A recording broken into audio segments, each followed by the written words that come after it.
So Lorelei is my one and only student that was able to make it here tonight. She's also running with the gesture controlled car, which is a very awesome project, as you guys just saw. Um, Lorelei came into the program relatively new to Arduino and all that stuff. And this project is like very complex because it has so many different levels to it. You got the regular car, the moving, and also the serial connection between two devices. Um, so I was a little concerned that, maybe she wouldn't be able to finish it. But first day in, we talk about like what possible modifications she could come up with. And she told me, I want to make it fly, which for those of you who don't know, is a super ambitious goal because flight is just like a crazy concept, and it's even hard for even graduate level students to achieve.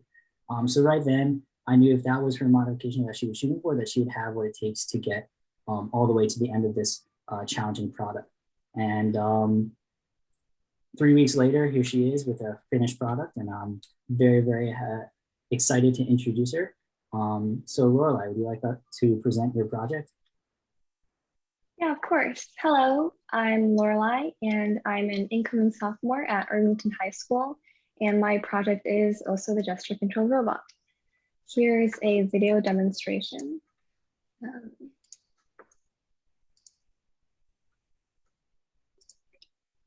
So the gesture controlled robot, as its name suggests, is a robot which essentially moves according to different hand gestures.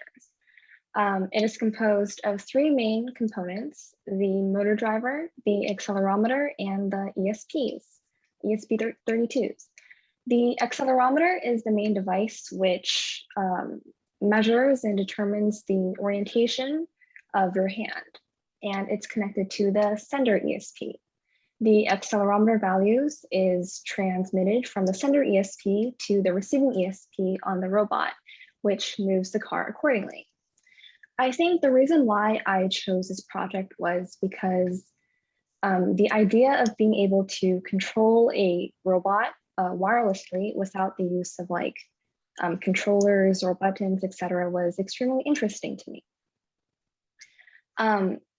And along with the gesture controlled robot, I also added my own modification, which was the addition of LED lights. And they're essentially used to sort of replicate the taillights of regular cars. So for example, if the robot is stopping, the red light would turn on. And if it's in reverse and going backwards, the white lights would turn on. I think during this entire process, I faced two main challenges. And one of them was to successfully transmit or send a value from the sender ESP to the receiving ESP. And another one was to successfully make the motor driver to work and essentially the motors to work properly.